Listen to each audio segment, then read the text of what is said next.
2019, another bountiful year for gamers of all ages and sizes. Highly anticipated follow-ups, the return of several classic series, and new essential titles. None of which I played. All I did was go through AI the Somnium files and told every living human being to stop whatever the hell they were doing to play that instead. Essentially, this was the year I got banned from every retirement home, hospital, jail, orphanage, and brothel in the country, and got registered as a sex offender in 30 states. Fortunately, I'm not the only one that got in trouble this year, nor am I the only sex offender, sadly enough. As per usual, several video games, game companies that made those games, and even the people who played those games, were put under scrutiny for a variety of reasons. And of course, the only one I got around to was the cocaine scandal. Thankfully, that means we have a hefty amount of subject material here today. But in order to mitigate the headaches these hot takes might cause, there will be a few exceptions, specifically ones where I would need a bucket of cocaine to get through them. So, with the arbitrary limitations put in place, it's time to talk about the biggest gaming controversies of 2019 that I missed. And let's start things off on an epic note. No, stop the tape! Stop the fucking tapes! What fucking prick put this here? Told you all, we're not doing this segment. Whoever it was can pack their shit and get the fuck out of here. Every single one of these fuckers, I swear to God, fucking punks.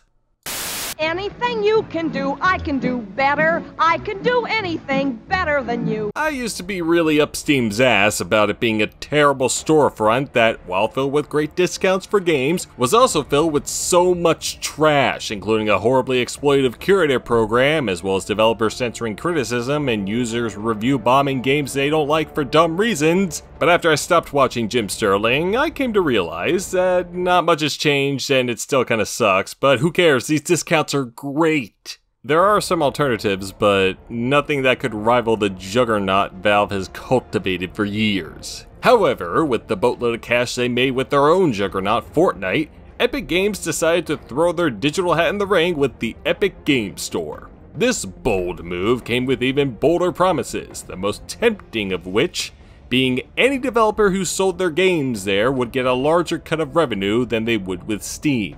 With one big battle bus length step forward, Epic launched the store into the interwebs during the 2018 Game Awards. Surely, with all the goodwill and success they've gained over the years, this was what us gamers were waiting for. A true competitor for Valve's Obelisk. So yeah, those discounts, man, aren't they just the bomb? Okay, the Epic Games Store didn't have a particularly great first year. When it launched, it sorely lacked a lot of features. I mean, you could buy games at the very least, but good luck searching for them.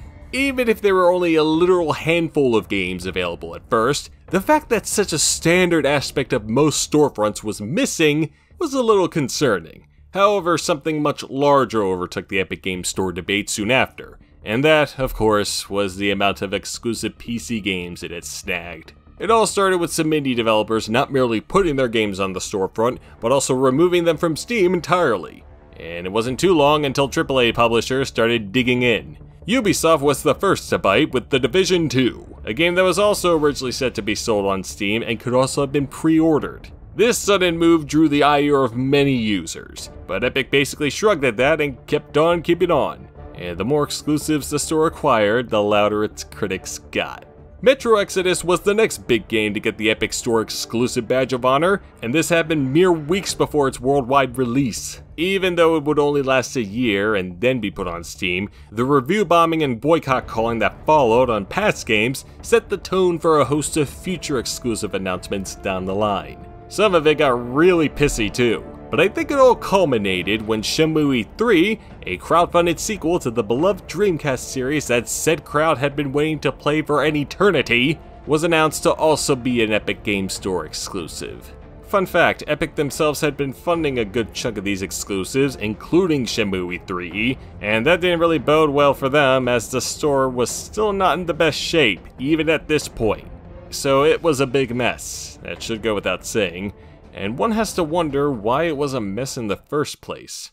If you view this controversy from a logical standpoint, it all seems kind of overdramatic, doesn't it? Yeah, exclusivity isn't great, but it's not like users have to pay more to play these games after downloading the store client onto their PC. So long as you can play the game without running into any issues, it shouldn't really matter if the storefront isn't the best. All that matters is that it works, right? Well, that's the real problem. All this exclusive snagging Epic's been doing just seems to be overcompensating for the store's lack of essential features. Shit on Steam all you want, I'll happily join in at any time. But the variety of options and features it offers is one of the bigger reasons it continues to dominate the digital distribution market. I think Epic got so caught up in the idea of beating Steam that they forgot to make something that will actually beat Steam.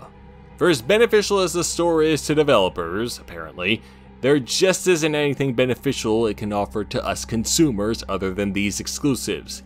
And there was one last problem regarding the store that even those developers were not at all pleased with.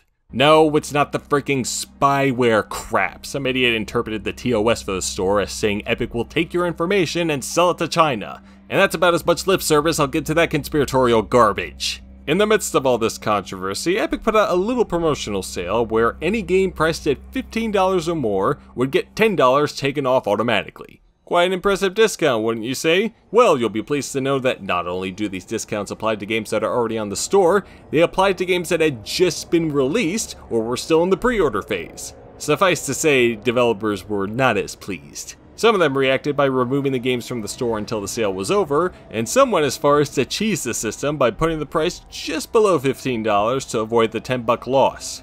On the one hand, that comes off as a little greedy. On the other hand, if you were an up-and-coming indie dev, or someone who got fucked over by Valve's Cerebus, you just released a new product on this promising new storefront, and it immediately got a $10 discount, wouldn't you feel ever so slightly miffed? Especially if you weren't informed of it beforehand? But like with the exclusive stuff, all this really did was continue to showcase how inferior the store was to its competition. For example, there wasn't even a cart function yet. You know who did have a cart function? The PUBG microtransaction store. Available now, through Steam. Luckily since then, they have fixed that problem. Now developers can implement microtransaction storefronts of their own. Yay! Overall, yeah, not a very impressive outing for Epic. Things could improve, things could get worse. But personally, I've only ever used the service to play Observation, a really great sci-fi game from a lot of the people who worked on Alien Isolation, and one I'll be sure to share with others when it comes out on Steam this coming May. Really can't stay. Baby, it's cold outside. I've got to go away. Baby, it's cold outside. As any self-respecting internet researcher would do, I frequently use Wikipedia to check out what games have been labeled as controversial. And every year, I manage to find at least one hilariously stupid title that would have never shown up on my social media feed. This year, that game was Rape Day. Not to be confused with Rape Play, because it's far easier to make fun of. Now, as any regular viewer may know, I covered a bunch of game controversies centering around the topic of rape a little over a year ago, including Rape Play. I tried to make my thoughts and opinions in those videos as respectful and sensitive as I possibly could, while still diving headfirst into them with the goofiest quips and hee-hees you've all come to know and hate. However, allow me to make an exception here, as this game here is one of the most ridiculous things I've ever seen, and I'm not going to give it the slightest amount of empathy.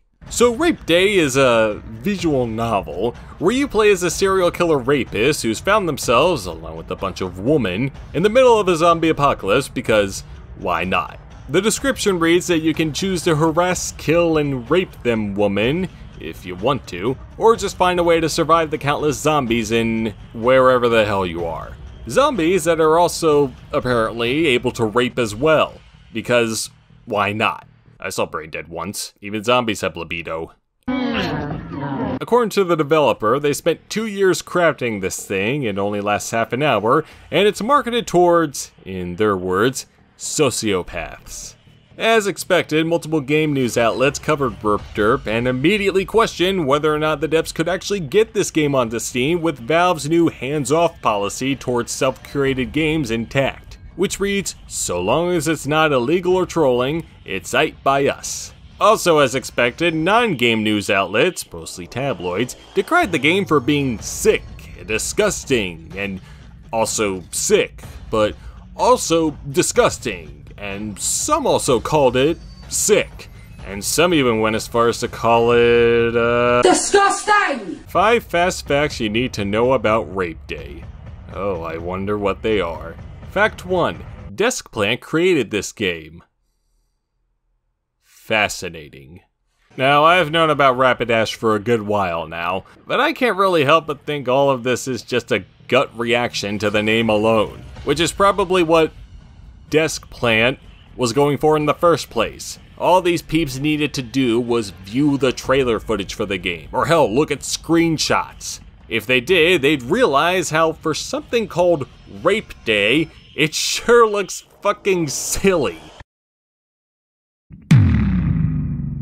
As visual novels go, it consists of still images and features the most stock-looking stock character models of all time, coupled together with the kind of awkward, error-riddled dialogue one would find in one of those Newgrounds flash porn games. Even if the game did go completely all out in the ways mentioned in its description blurb, I don't think anyone in their right mind could take this shit seriously.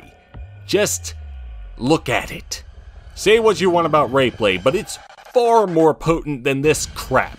In case you haven't caught on either, I'm 99% certain this was meant to troll Valve. Really test those boundaries with a cobbled together garbage heap that would get attention from its name alone.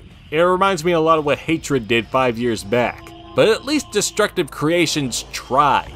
This is just some dumb prick trying to have a larf.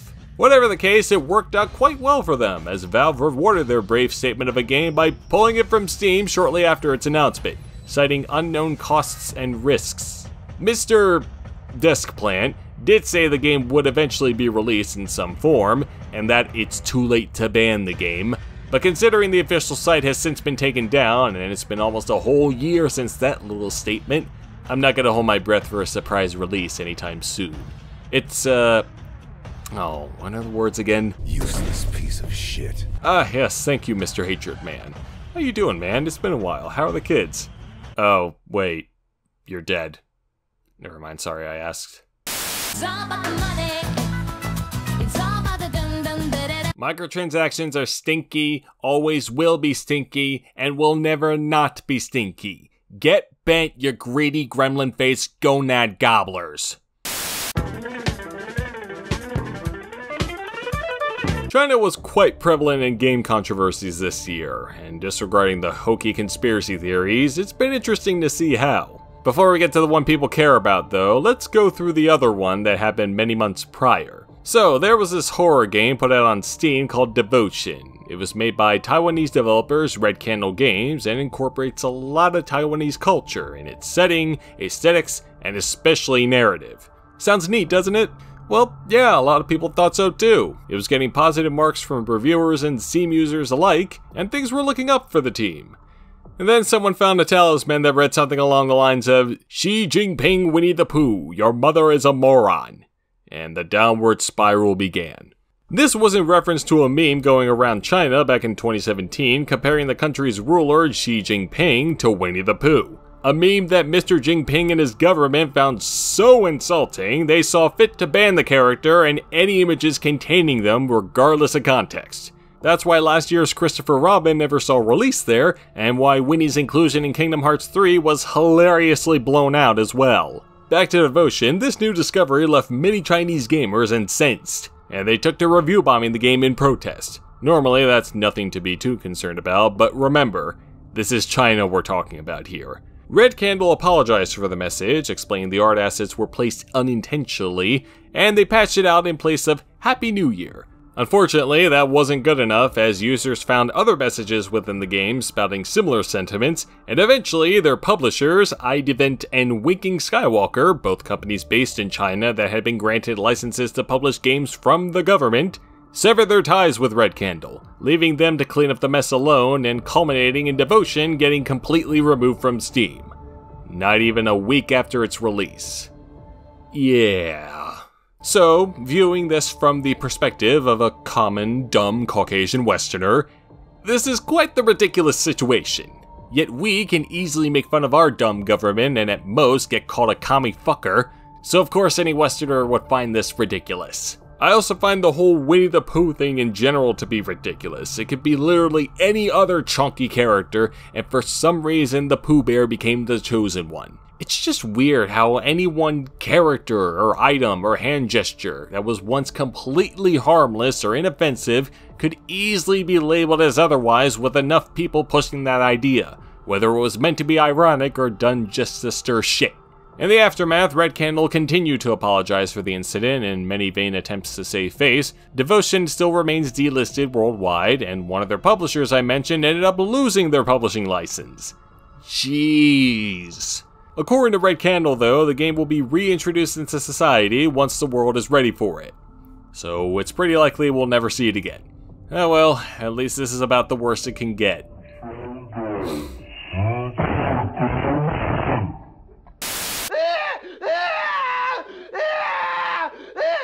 Normally I stray away from stuff that occurred outside the realm of video games, even if it's related to video games, but I just couldn't ignore this one. During the spring, Paramount Pictures put out a trailer for the upcoming Sonic the Hedgehog movie, based on the existing Sega property you've probably never heard of, Sonic the Hedgehog. It had already gotten a few test screenings and a few teaser posters months prior, all of which had been scorned and mocked on every outlet possible, so expectations weren't exactly high for how this would turn out. This isn't even taking into consideration that it's A, a video game film, B, a Hollywood-produced video game film, and C, a Hollywood-produced video game film based on Sonic the Talking Hedgehog. But perhaps all of this was just mere fear-mongering and poppycock. What do those Sonic fans know? You can throw anything at them and they'll always eat it up like the vermin they are. Why do you think there's so much porn of the fat bastard and all of his friends? It'll go just fine.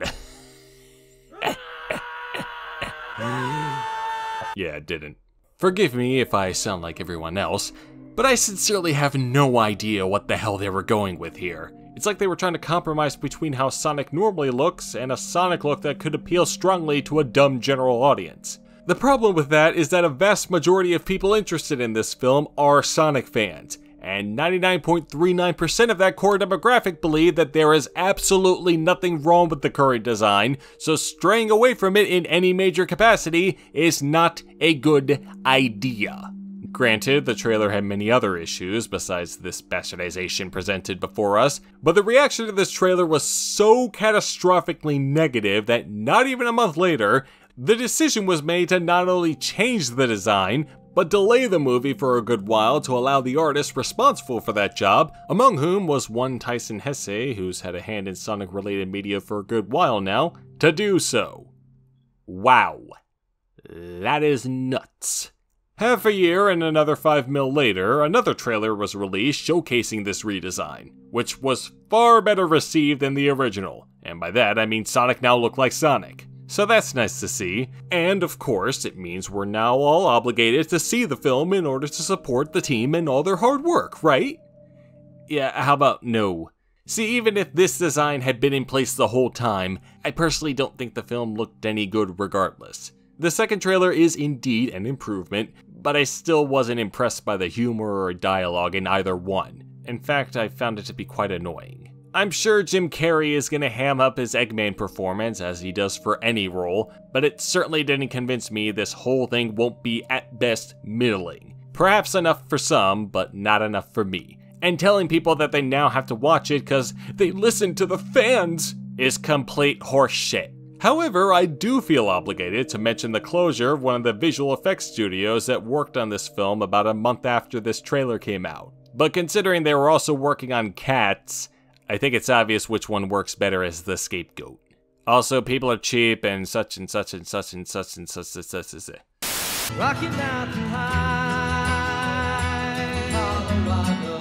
What the hell is going on with this game?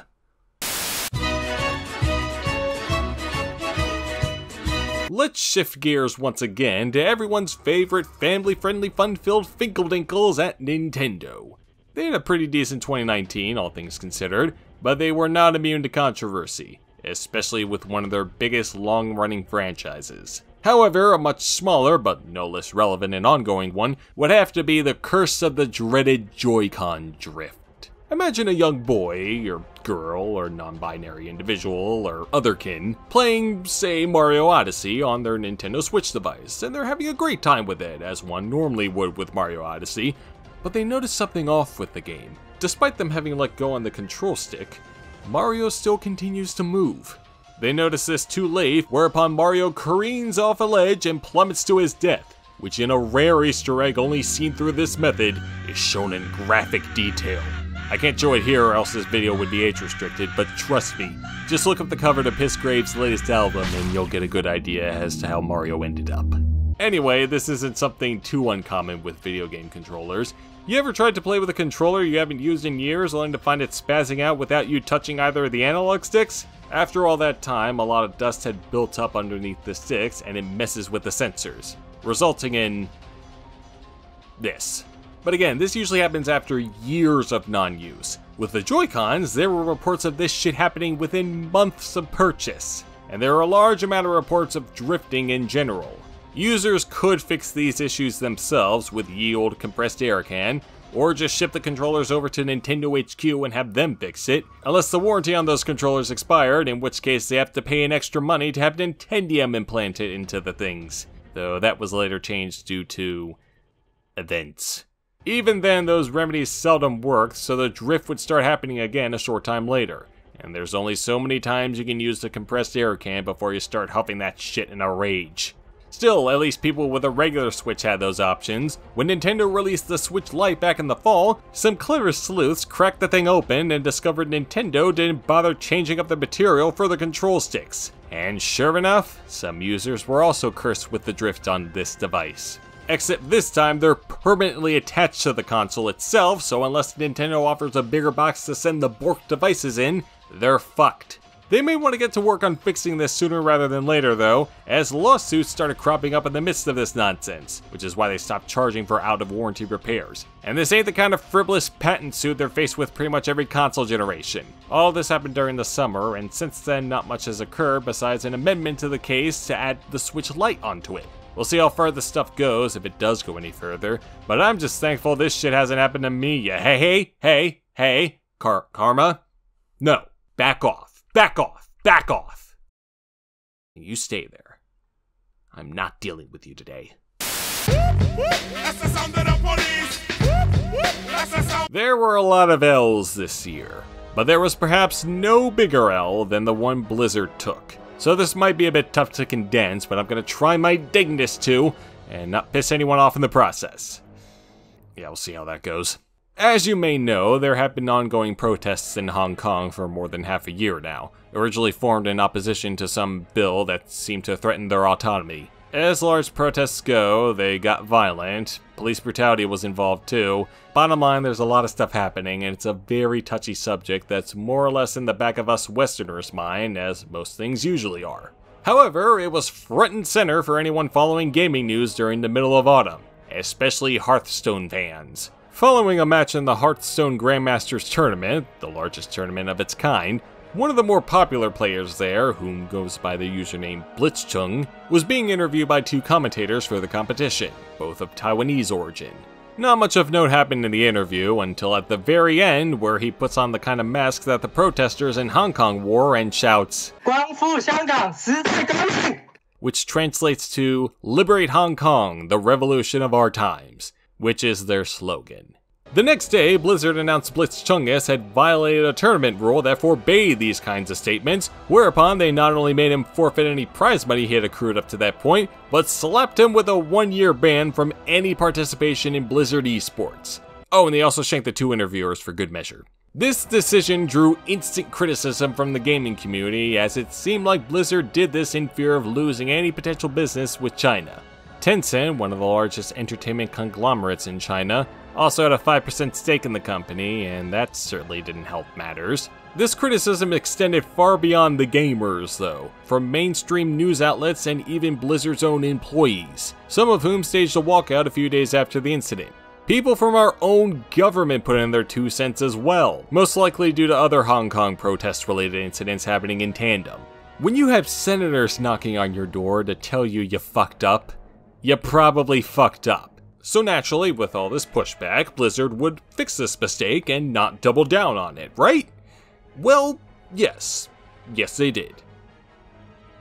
Actually, no, wait, they didn't.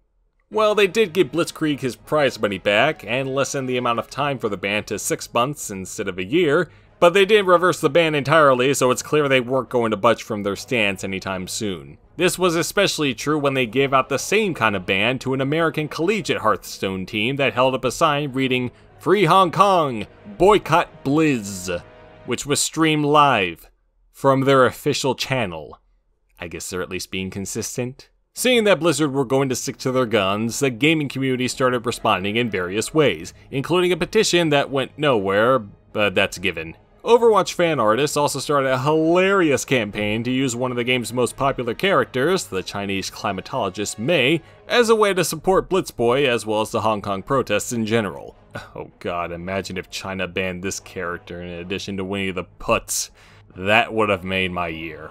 But things were just getting started, as BlitzCon, one of Blizzard's largest promotional events, was just around the corner. So of course everyone was clamoring as to what would go down during those 2 days. Would there be protests? How large would they be? How disruptive would they be? Will Blizzard just cancel the event outright?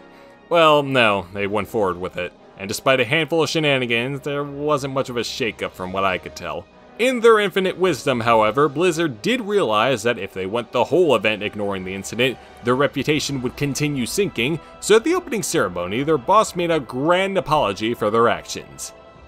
And yet they didn't reverse the ban on Blitz Jesus, so they may as well have just brought the dude onto the stage and kicked him in the dingle to demonstrate how apologetic they were. So yeah, Blizzard screwed up and pretended all they did was something with less significance, like steal a cookie from the cookie jar or shack someone's partner. If anything, this should be the controversy we all remind Blizzard of every waking second of their lives, cause no livestream bans, poorly executed game announcements, or trace your ass could ever amount to this. It is truly the biggest L of the decade. Well, not really, but the point is Blizzard are spineless pricks. Okay, we got the big L out of the way. Good. Though funnily enough, some people would rather have you believe Nintendo took the biggest L of the year with the pre-release build-up to the latest Pokemon iteration, Sword and Shield. To which I've rolled my wide-ass eyes so far back in reaction to, it's made friends with my frontal lobe. Dexit. Really? Really? So instead of talking about that, let's discuss my thoughts on the game itself. I have Sword, and I'm not too far into it. I've got 50 other games I'm playing alongside the Pokemans, but I'm very confident in saying that it is fine. It's okay. I was worried about the whole everyone gets experience points thing, as well as those new wild areas, but the game is balanced to support that well enough. The new Pokemon are all adorable and fun to use, the characters are cool and full of energy, and the return to the classic gym structure is very welcome after the confusing shit they tried to pull in Sun and Moon. Could it be better? Absolutely. Game Freak really have not utilized the full power of the Switch yet. While there are some nice visuals here and there, it looks like an upscaled 3DS game with a bit more bloom, and the animations are still the same awkward and stiff ones from the previous 3D games. Also, while I do appreciate the return to form for the gyms, I really do think they could do more to shake things up with that structure than disguise the pre-gym battle sequences, which had always been some sort of minigame or maze in the past, as something larger than it actually is, because they're still either dull minigames or mazes. Also, maybe just a stronger narrative overall, in the same vein as Black and White, or even the sequel. Also, get someone to fucking voice these goddamn mute-ass characters. It could be Charles Martinet for all I care, whatever, I'm just sick of seeing these characters emote more than ever, and not have an actual voice to express those emotions further. Now, with all that said, this is from the view of a casual player. One whose interest in the series was diminished significantly because of the increasingly yearly releases. Honestly, the series could really serve to take a break of some sort and come back with all guns blazing. However, with the game selling better than ever, and all parties involved being relatively indifferent about change, that's far from likely. Even with all that in mind, I haven't grown to dislike the series. I still love Pokemon. I just wanted to continue evolving in ways that will benefit it long term. Then again, that recent direct about the upcoming DLC ignited a bit of excitement in me somehow, so You know what, I really don't give a shit about this stuff much anyway. I'm just gonna go back to playing Sword. You all have fun arguing over DLC prices, or National Pokédex cut, or them carving out the post-game and selling it back to us. Which I'm not gonna talk about here, because this is 2019, not 2020, bitches! So 3D Realms and Voidpoint made a prequel to that buggered up Bombshell game from a few years back. Originally titled it Ion Maiden, got sued up the ass by Iron Maiden for allegedly ripping off their name, as well as the mobile game featuring them no one had heard of until then, and changed the name to Ion Fury a month before release. The end. Oh wait, there was that other thing too.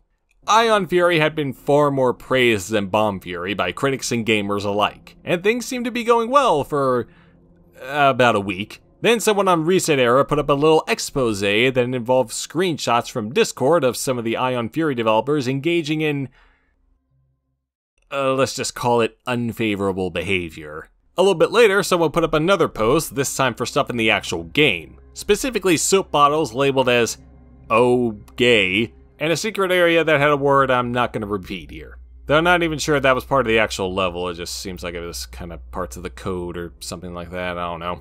Anyway, yeah, this is obviously quite tasteless. The real issue here is how Voidpoint responded. At first, they were all like, bro, you just posted screenshot, you're going to lose context. As if providing context for these conversations would make them any better. But sure enough, they issued an apology for the comments and the stuff in the game, as they were, in their words, insensitive, unacceptable, and counterproductive to causes of equality.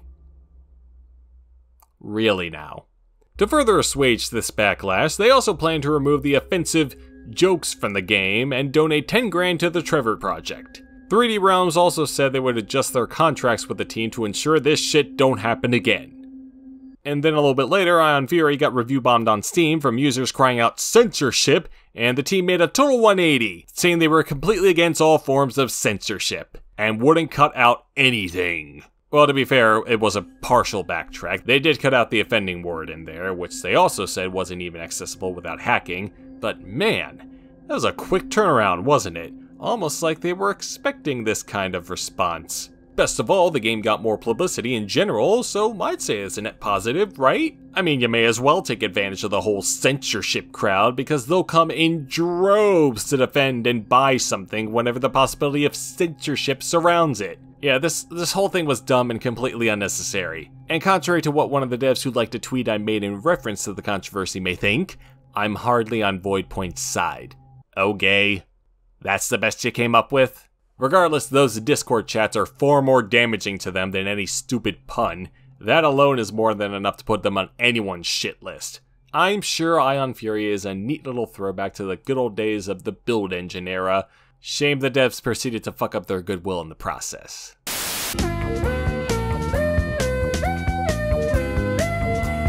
Okay, I put this on the list here a while ago, but I completely forgot why.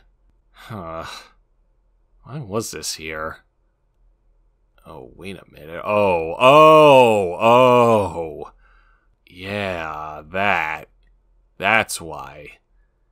God, people are stupid.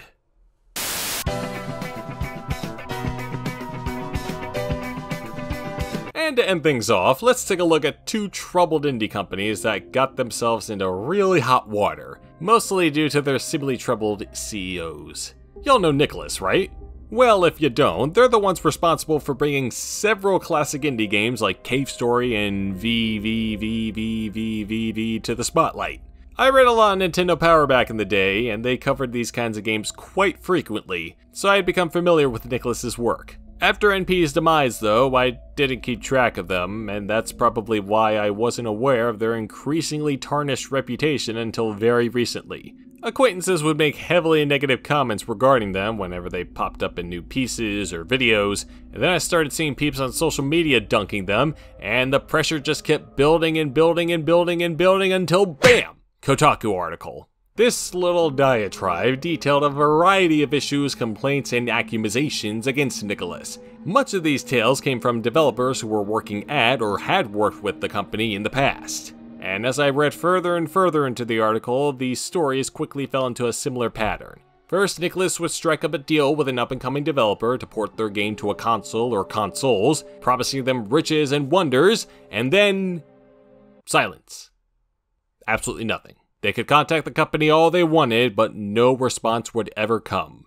And even if it did, it would arrive very late. This would result in deadlines being missed, or even sales being lost, so the devs would have little choice but to get someone else to do it. Yeah, that sounds like a solid business strategy. Ghost on them devs for funsies. Don't even get me started on 90 Super GP. This was all just external stuff though. Luckily, if one were to see the internal stuff within the company, they'd come to realize it's just as big a mess.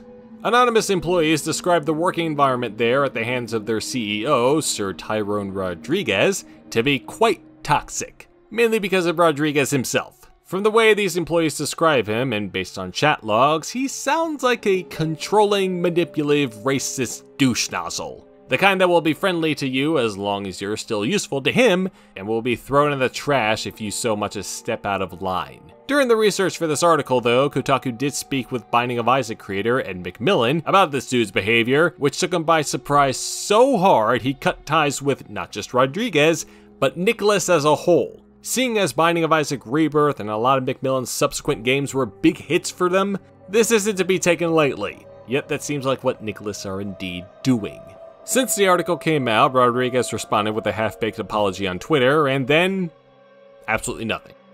So who knows how big an effect this will have on the company in the coming year. Will more developers refuse to work with Nicolas? Will Rodriguez continue to act like a dick? I'm as intrigued to find the answer to all these questions as you are.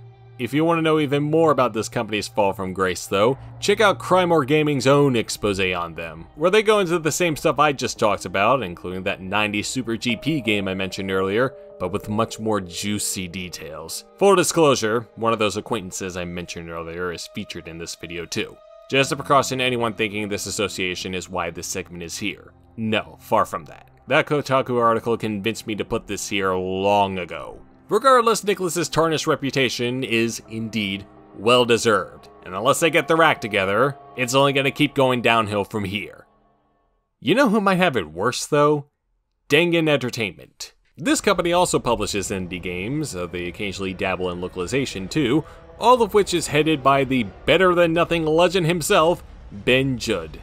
Now, I'm gonna guess y'all haven't heard much from this company, or this controversy for that matter, unless you're in the know. But if you're in the know, you know. To be fair, I didn't know until like a month or two ago, but now I do know. Oh, how I do know. There was a Medium piece from another former anonymous employee at the start of December, and it offered a wonderfully dense story of how Mr. Judd and his co-worker, Nayan Ramachandran, oh that's a fun name, severely screwed up their deals with 2 indie devs, and most likely more. Among other things. I'm just going to quickly go over the highlights because this video is long enough as is. Firstly, the devs were faced with a lot of the same communication issues others had faced with Nicolas, gaps of time between emails, chats with little to no clarification as to what kind of progress would be made, non-stop ghosting y'all, once again resulting in time wasted and potential sales lost. However, when communication was established, a lot of it dealt with contract issues, unpaid royalties, and general complaints over the lack of communication.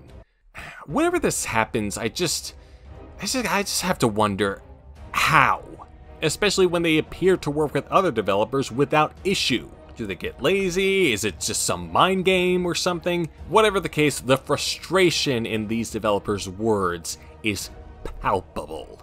And there are many words they use to describe Danganronpa. Incompetent, for example. And while I'm sure that is definitely true, I think there's something else here at play. Like with Nikolai, the writer also had a few accusations for Mr. Judd himself, and that's about as nice as I can put it without calling the dude a creep. Because he sounds like a creep. Lots of sexual details were divulged from their former partner about how he'd engage in very inappropriate behavior towards them and others, including the writer, over a long period of time. Some of them even occurring in public places and business meetings. The details aren't exactly comfortable to sift through, so I'll just let Scotland Mom interject here to reassure that this behavior is indeed disgusting! So yeah, shit's fuck that Dangan. Yet unlike Nicolas, they actually made some steps towards fixing it. Well, not the response to the article they put out, that was lame as hell. No, they kicked Judd off his CEO position, and he was stripped of a few other important positions in the process. In addition, they've since attempted to rebuild various connections with the indie devs they had previously wronged, which apparently wasn't going too well, according to one of them, so things could continue to spiral out of control, but at least they're taking some steps to fix it in some form, which easily puts them ever so slightly above Nicolas. Or you could just use the words of Mr. Judd himself, "I want you to cuck me." Oh, wait, sorry, I read that wrong. It's better than nothing.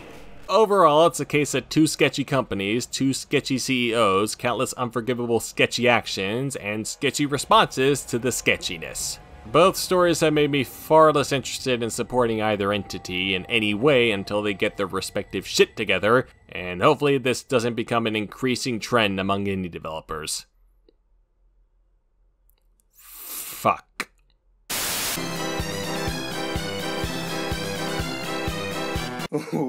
Wait till you see the. No, no, no, no.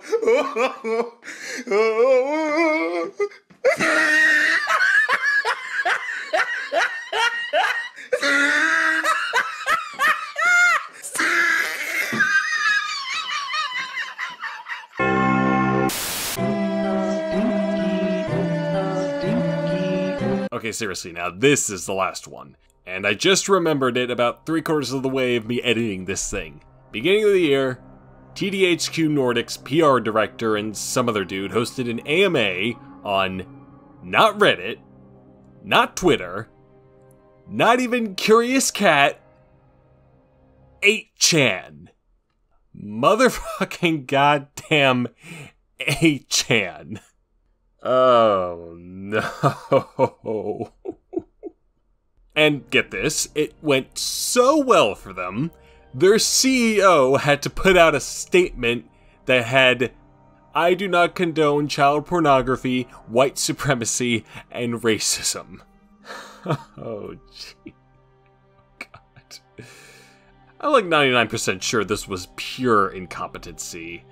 At least I want to continue thinking that. Though you would think a goddamn PR director would do some amount of research into the place where they're holding what's supposed to be a fun fan interaction and not whatever the fuck this is. Oh, Jesus Christ, man. Just, wow. What a year it's been.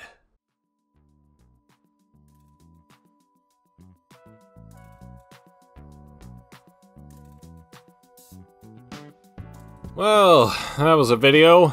Not really that fond of making them this long, but what can I say? There was a lot of good stuff I missed out this year. And before you ask, yes, I'm finally going to get to work on that Rockstar video that should have been out yonks ago. I just got distracted, as per usual, with a couple of other projects. But whatever. I am looking forward to see what disappointment 2020 offers in terms of game controversies. It's already been an eventful year in general, and the month's not even over. Regardless, thank you for watching. Check out this other stuff if you haven't, and I'll see y'all later.